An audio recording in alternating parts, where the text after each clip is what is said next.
All right, we're going to look and see what happens when we change supply and demand to the equilibrium price and the equilibrium quantity. We're going to start out over here on increases demand. So this is your original price and your original quantity. So we have your original supply curve. Here's your original demand curve. And so if something happens that causes your demand to increase, so that now we are willing and able to purchase at all the various prices more than we were before, we're going to shift the whole entire curve to the right. So now we have a new demand curve. The supply stayed the same. So now we have a new equilibrium point. And so here's our new equilibrium price, and here's our new equilibrium quantity. If we have a decrease in demand, here's our original supply and demand. If something causes demand to decrease, it's going to shift the whole entire curve to the left. And so now we have a new curve. We also have a new equilibrium. Price has gone down and quantity has gone down. This one over here, we're looking at increase in supply. So the demand is staying the same. Here's our original supply, our original demand. We're going to shift the supply curve to the right. Because we increase supply, we've got a new curve. We also now have a new equilibrium point. And so here is your new price. Price has gone down. Quantity has gone up. Excuse me.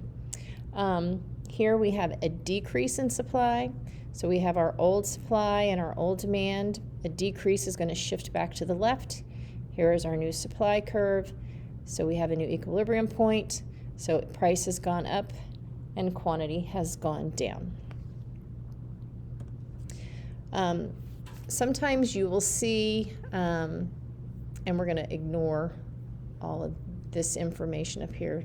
Don't worry about that. Sometimes you will have something that causes demand and supply to change at the same time. So if we're looking at this one, this is our original supply curve. This is our original demand curve. And so what we've seen is, since they're both to the right, we have an increase in supply.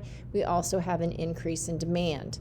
This was our original equilibrium. Now this is our new equilibrium point. So what you're going to notice as you draw these, depending on how far you draw them, how steep a slope, your price is going to be somewhere around here. So some of you might find that it's up.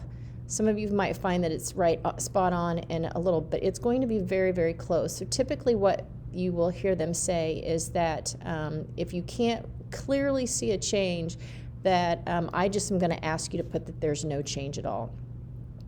But there is clearly here is our original quantity, and here is our new quantity. So it is obvious that quantity has changed, but we really can't tell price. Over here, what we're seeing is demand has shifted to the right, so it's an increase. Supply has decreased, and it's shifted back to the left. So here we really can't tell how much the quantity has changed. So we're going to say there is no change here, but there is clearly, here's our original price. Here's our new equilibrium. So price has clearly gone up. Quantity, we just can't tell.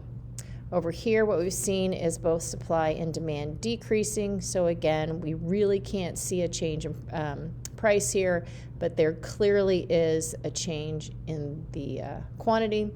And back to, we have supply increasing, demand decreasing, quantity, we really can't tell, but price was here, and it's clearly gone down. So this shouldn't cause you any problems. I highly recommended that you label all of your supply and demand curves, but that you also label your original equilibrium as E1 and your new equilibrium as E2.